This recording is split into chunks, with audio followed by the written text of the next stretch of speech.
بسم اللہ الرحمن الرحیم۔ السلام علیکم بہن بھائیوں، بیٹے بیٹیوں، ویلکم ٹو مائی چینل۔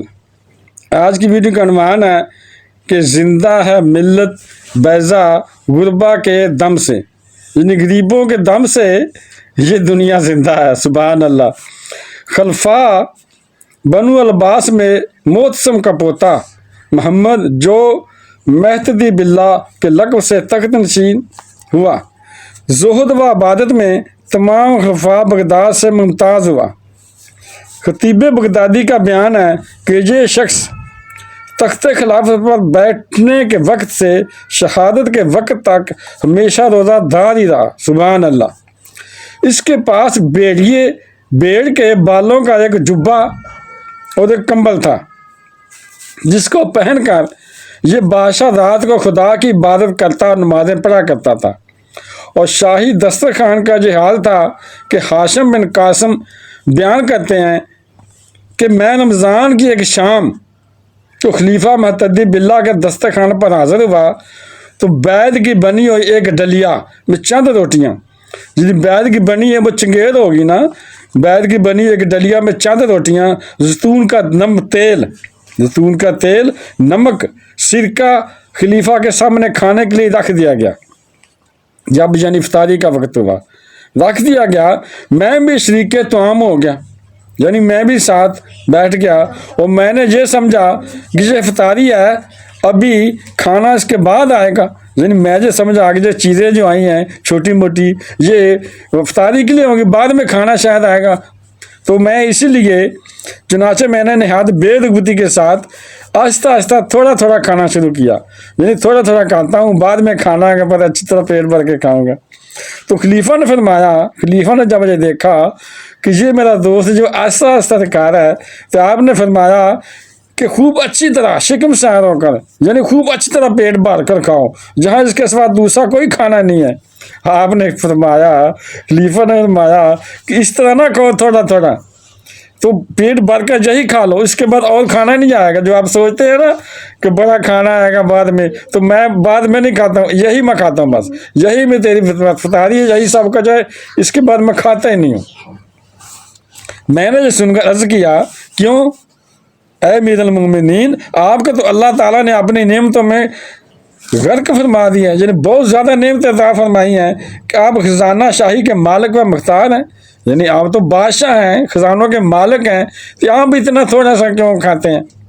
خلیفہ نے کہا، تم ٹھیک کہتے ہو، لیکن میرا معاملہ یہ ہے کہ میں نے سوچا کہ خاندان بنو امیہ میں جب سلطنت تھی تو اس خاندان میں حضرت عمر بن عبدالعزیز نے جس زہد و پرہیزگاری اور عبادت و تقوی شعاری کی حالت میں سلطنت قائم کی، وہ تم کو معلوم ہی ہے، جو مجھے بھی بڑی غیرت محسوس ہوئی کہ میرے خاندان بنو ہاشم میں جب سلطنت آئی تو کوئی حضرت عمر بن عبدالعزیز کی شان کا نہیں ہوا، یعنی بڑی شان تھی ان کی۔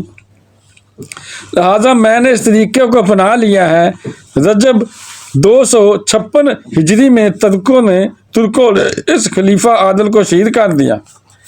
زہد و پرہیزگاری اور عبادت و تقوی شعاری بلا شبہ ہر شخص کے لیے باعث تعریف اور لائق مدح و ستائش ہے، لیکن امراء و سلاطین جو عیش و تنعم کے ماحول میں پلے بڑھے اور ان کے پاس دولت، طاقت، سلطنت اور ہر قسم کے لہو و لعب اور سامان عیش و عشرت ہوتے ہوئے جب وہ زہد و تقوی اور عبادت و ریاضت کی سعادت سے سرفراز ہو جائیں اور ہر قسم کے لہو و لعب اور سامان عیش پرستی پر لات مار کر زاہدانہ زندگی بسر کرتے ہوئے خدا کی عبادت کریں، تو یقیناً یہ بہت ہی قابل تعریف اور بہت زیادہ لائق مدح و تحسین بات ہے۔ شیخ سعدی رحمۃ اللہ علیہ نے اسی مضمون کی طرف اشارہ فرماتے ہوئے ارشاد فرمایا، تواضع زگردن فرازان نکواست گداگر تواضع کند ہوئی اوسط، یعنی بلند مرتبہ رکھنے والے لوگ اگر تواضع و نکساری کریں، یعنی عاجزی کریں، تو بہت ہی خوب اور قابل تعریف بات ہے، یعنی مال زیادہ ہونے کے باوجود اگر کوئی عاجزی کرے، سادگی سے کھانا کھائے، سادگی سے زندگی گزارے تو بہت اچھی بات ہے، قابل تعریف ہے۔ ایک بھیک مانگنے والا فقیر تواضع انکساری کرے، تجھے کون سی تعریف کی بات ہے؟ یعنی اگر جس کے پاس ہے ہی نہیں کھانے کو، کوئی دولت ہے ہی نہیں، مانگ کر کھاتا کرتا ہے، گزارا کرتا ہے، بہت تھوڑی دولت ہے، بہت تھوڑی چیزیں ہیں، اگر وہ سادگی اختیار کرے تو وہ کون سی بڑی بات ہے؟ یعنی اس کے پاس تو ہے ہی نہیں، کیا استعمال کرے؟ وہ چیزیں ہوں تو استعمال کرے نا، اس کے لیے کوئی بڑی بات نہیں، وہ سادگی اختیار کرتا ہے۔ سادگی کا اس سے مزہ ہے کہ ہونے کے باوجود، ساری چیزیں، ساری فیسلٹیز ہونے کے باوجود بندہ سادگی اختیار کرے، سادہ کپڑے پہنے، یعنی بہت مہنگے نہ پہنے، باقی وہ پیسے زیادہ ہیں تو غریبوں کو دے دے، خود تھوڑے مہنگے پہنے۔ یہ نہیں کہ میرے پاس اتنے پیسے ہیں میں اتنے کاٹن کے سوٹ، اتنے مہنگے مہنگے لباس میں توبہ گریز کریں ان چیزوں سے، وہ غریبوں کو دے دیں۔ آپ سادہ پہنے، اچھے صاف ستھرے پہنے، مگر سادہ پہنے، اتنے مہنگے نہ پہنے، اتنے مہنگے شوز بھی نہ لیں، اتنے مہنگے کھانے بھی نہ کھائیں، زیادہ مہنگے کھانے زیادہ وہ بیمار بھی کرتے ہیں، اس میں سے غریبوں کو دیں۔ سادہ کھانا کھائیں، وہ صحت کے لیے بھی اچھے ہیں۔ تو بات تو لمبی ہوگی، سمجھ رہے ہیں چیزیں ہیں بیٹا۔ تو بلند مرتبہ رکھنے والے لوگ اگر تواضع انکساری کریں تو بہت ہی خوب ہے۔ اگر بھیک مانگنے والا فقیر اگر تواضع انکساری کرے تو یہ کون سی طریقے کی بات ہے؟ تواضع انکساری تو ہر بکاری کی عادت ہوتی ہے، یعنی وہ تو ہر بکاری کی عادت ہے، اس کے پاس ہے ہی کچھ نہیں، مانگ کر کھاتا ہے وہ۔ گزشتہ طریقہ اسلام سے پتہ چلتا ہے کہ اسلامی سلطنت کے بہت سے سلاطین و امراء اس قدر عبادت گزار ہوئے ہیں کہ بڑے بڑے خانقاہ نشین پیروں اور درویشوں کو ان کے ریاستوں میں زیادہ زود تقویٰ پر رشک ہوتا تھا۔ یعنی بڑے بڑے پیر اور مرشد بنے پھرتے ہیں، وہ رشک کرتے تھے۔ ایسے ایسے حکمران اسلامی گزرے ہیں جو سادہ زندگی گزارتے تھے، تو آج کل کے پیر بھی ان سے بڑا عالی شان زندگی گزارتے ہیں۔ آپ بڑی گاڑیاں تو بڑے کھانے تو بڑے بنگلے بنائے پھرتے ہیں۔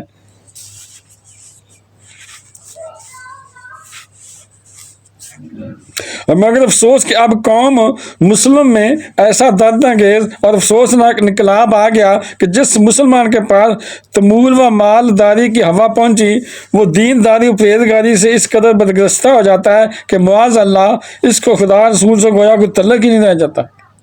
مطلب یہ ہے کہ جس کے پاس آج کل ماحول ایسا آ گیا، جس کے پاس دولت آ جاتی ہے وہ عیاشی کرنے لگ جاتا ہے، شادیاں کرنے لگ جاتا ہے۔ شادی کرنا منع نہیں ہے، مگر شادیاں کرنے لگتا ہے، وہ عیاشی کے لیے شادیاں کرتا ہے۔